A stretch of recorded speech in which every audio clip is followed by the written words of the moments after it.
ಜಗತ್ತಿನಲ್ಲಿ ನೋಡ್ರಿ, ಸಮಾಚಾರ, ವಿಚಾರ, ಪ್ರಚಾರ. ಬೆಳಗಾವಿ ಬಂದ್ವಿ, ನಮ್ಮ ತಿಪ್ಪೇಸ್ವಾಮಿ ಬಂದ್ವಿ, ಒಂದು ಸಮಾಚಾರ. ಸ್ವಾಮಿಗಳು ಕೋಡಿಮಠ ಸ್ವಾಮಿಗಳು ಬಂದರು, ಅವ್ರ ಶಿಷ್ಯರಾಗಿ ಬಂದರು, ನಾವೆಲ್ಲ ಒಂದು ಸಮಾಚಾರ. ಪ್ರಚಾರ, ನೀವು ಕೊಟ್ಟರೆ ಬಂದರು, ಪೂಜೆ ಮಾಡಿರು, ಹೋದ್ವಿ. ವಿಚಾರ, ಯಾಕೆ ಬಂದರು, ಏನು ಬಂದರು, ಏನು ವಿಚಾರ. ಇನ್ನೊಂದಿದೆ ಬಹಳ ದೊಡ್ಡದು, ಅಪಪ್ರಚಾರ. ಅದು ಕಡೆಗೆ ಬರ್ಬೇಕದು. ಅಳುಕು ಹೃದಯದವನಿಗೆ ಅಪಪ್ರಚಾರವೇ ಆಯುಧ. ಈ ಮೊದಲಿಗೆ ಅಪಪ್ರಚಾರ ಬಂದ್ಬಿಟ್ಟಿತ್ತೀಗ. ಅದು ಬರೋತ್ತಿಗೆ ಸತ್ಯ ಹೋಗಿರ್ತಾರೆ, ಸತ್ಯ ಮುಟ್ಟತ್ತಿಗೆ. ಹಾಗೆ ಎಲ್ಲಿವರೆಗೂ ಜನರಿಗೆ ನೈಜವಾದ ಜ್ಞಾನ ಮತ್ತು ಯಾವುದನ್ನು ಇನ್ನೊಂದು ಹೇಳ್ತಾ ಇರ್ತಾರೋ, ಈ ಬುದ್ಧಿವಂತರು ಮಾಡಿದಾರ ಪಾಪ ಆಡ್ದಾರ ಭಯ ಬಿಡೋ, ನೀನು ಯಾಕೆ ಮಾತಾಡ್ತೀಯ, ನಿನಗೆ ಬರುತ್ತೆ ಅಂತಾರೆ. ಹಂಗಲ್ಲದು. ಬುದ್ಧಿವಂತರು ಮಾಡಿರೋ ಸ್ಲೋಗನ್ ಅದು. ಅವ್ರು ತಪ್ಪು ಮಾಡಿ ಇನ್ನೊಬ್ಬರು ಬಾಯಿ ಮುಚ್ಚಕ್ಕೆ. ಅದೇನು, ಮಾಡಿದವ್ರ ಪಾಪ ಆಡ್ದಾರ ಬಾಯಾಗಲ್ಲ, ಮಾಡದ ಅವರ ಪಾಪ ಆಡ್ದಾರ ಬಾಯಿಲಿ. ನಾನು ತಪ್ಪು ಮಾಡಿ ನೀವು ಹೇಳಿದ್ರೆ ತಪ್ಪೇನಾಗಲ್ಲ, ನಾನು ತಪ್ಪು ಮಾಡೋದು ಹೇಳ್ತಿರಲ್ಲ, ಅದು ಅಪಪ್ರಚಾರ. ಅದಕ್ಕೆ ಪಾಪ ಇಂದು ತಲೆತಲಾಂತರದಿಂದ ಬಂತಿದ್ದು. ಮಾಡಿದಾರ ಪಾಪ ಆಡ್ಬಿಡ ಮರ, ಯಾಕೆ ಮಾತಾಡ್ತೀಯ ಅವನ ಪಾಪ ನೀನು. ಹಂಗಿಲ್ಲವೇ ಇಲ್ಲ. ಮಾಡದ ಅವರ ಪಾಪ ಆಡ್ದಾರ ಬಾಯಿಲಿ. ನೀವೇನೂ ತಪ್ಪು ಮಾಡದೆ ಅಪಪ್ರಚಾರ ಮಾಡಿ ಅದು ಪಾಪ ಬರುತ್ತೆ ಅವನಿಗೆ. ಇಂಥ ಬುದ್ಧಿಜೀವಿಗಳು ಇದಂತ ಹೇಳಿಬಿಟ್ಟು ಇದು ಜನಸಾಮಾನ್ಯ ಸುಮ್ಮನೆ ಮಾಡಿಬಿಡ್ತಾರೆ. ಎಲ್ಲ ಹೇಳ್ತಾರೆ, ಸುಮ್ಕಿರೋ ಮರ ಹಾಳಾಗೋಲಿ, ಅವ್ರ ಪಾಪ ನಿನ್ನ ಬಾಯಿಗೆ ಹಾಕಿ. ರೋಗ ರುಜಿನಗಳು ಸ್ವಲ್ಪ ಜಾಸ್ತಿ ಆಗೋ ಲಕ್ಷಣ ಇದೆ ಇದರೊಳಗೆ. ಆಮೇಲೆ ಅಲ್ಪ ಆಯುಷ್ಯಗಳು ಕಮ್ಮಿ ಆಗ್ತಾ ಇದೆ. ಮಾನಸಿಕ ಸ್ಥೈರ್ಯ ಕಳ್ಕೊಳ್ತಾ ಇದ್ದಾನೆ, ಹೆಣ್ಣಾಗಲಿ ಗಂಡಾಗಲಿ ಕಳ್ಕೊಳ್ತಾ ಇದ್ದಾನೆ. ಹೀಗಾಗಿ ಬರುವ ದಿನಗಳು ಅಷ್ಟು ಶುಭ ಇಲ್ಲ. ಮತ್ತು ಒಳ್ಳೆಯ ದಿನಗಳು ಇದ್ದಾವೆ, ಇಲ್ಲ ಅಂತ ಹೇಳಲ್ಲ, ಒಳ್ಳೆಯದು ಇದ್ದಾವೆ. ವಿಶೇಷವಾಗಿ ಬೆಳಕು ಕಪ್ಪು ನಾವು ಹೊರೆ ಮಾಡಿದಾಗ ಕಪ್ಪೇ ಜಾಸ್ತಿ ಸ್ವಲ್ಪ. ಸಾಕ್ರ, ಇನ್ನೇ ಹೇಳ್ಬೇಕಾ?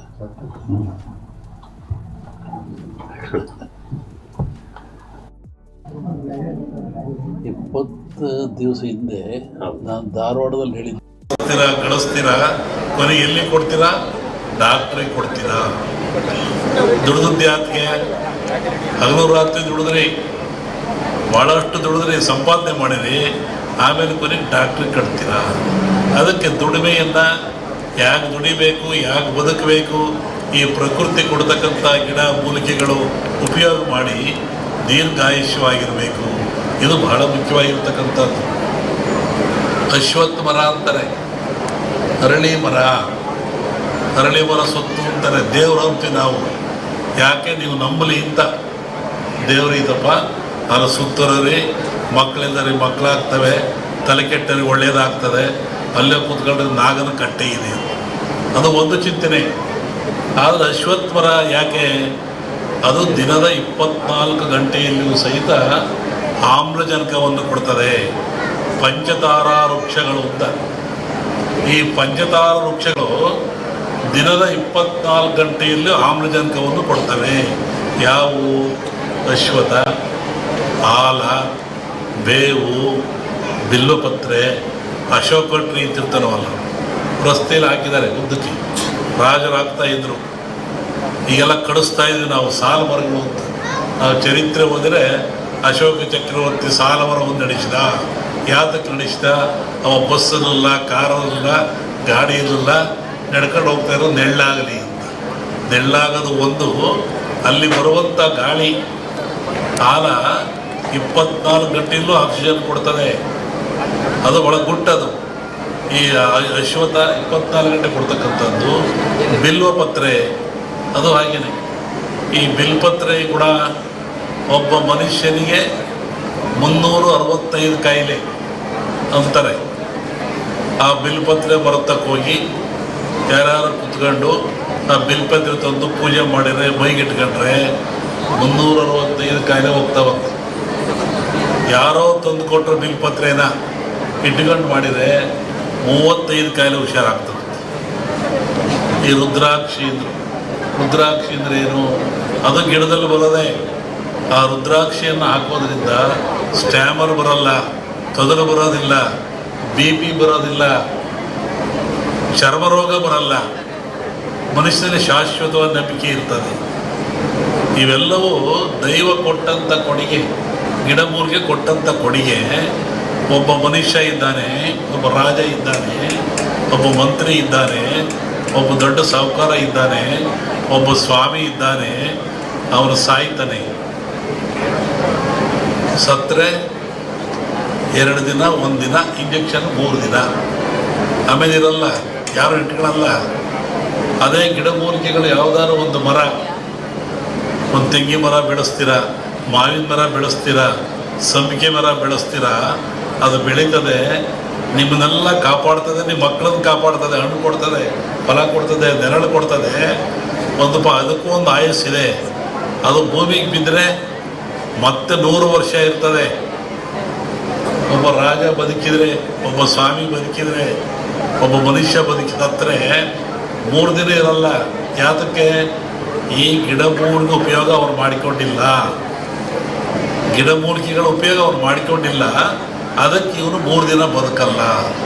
ಆ ಗಿಡ ಮರ ಯಾಕೆ ಬದುಕ್ತವೆ ಅಂದರೆ, ಪ್ರಕೃತಿ ಇರುವಂಥ ಗಾಳಿಯನ್ನು, ಗಿಡಮೂಲಿಕೆಗಳನ್ನು ಅವು ಗುಟ್ಟು ತಿಳ್ಕೊಂಡು 100 ವರ್ಷ, ಆಮೇಲೆ 100 ವರ್ಷ ಮನೆತನವ ಪಂಚ ಮಾಡ್ತೀರ, ಬೆಂಚ್ ಮಾಡ್ತೀರ, ಬಾಗಿಲು ಮಾಡ್ಕೊತೀರ, ಇದೆಲ್ಲ ಮಾಡಿಕೊಳ್ತೀರ, 100 ವರ್ಷ ಬದುಕ್ತೇವೆ. ಅಂದರೆ ಈ ಗಿಡಮೂಲಿಕೆಯಲ್ಲಿ ಅಂಥ ಶಕ್ತಿ ಇರ್ತದೆ. ಈ ಏಡ್ಸ್ ಅಂತ ಕೇಳಿದ್ರೆ ನೀವು, ಹುಷಾರಿಲ್ಲದ ರೋಗ ಅಂತ. ನಮ್ಮಲ್ಲಿ ಯಾರೋ ಬಂದಿದ್ರು ಹೀಗೆ, ಅವ್ರಿಗೆ ಹೇಳಿದ್ರು, ನೀನು ನೋಡಪ್ಪ 1 ವರ್ಷ ಬೆಳಗ್ಗೆ ಎದ್ದು ಕೂಡಲೇ ಹೋಗಿ ಬಿಲ್ಪತ್ರೆ ಬರೋ ಔಷಧಿ ಕೂತ್ಕೋ ಅಂತ.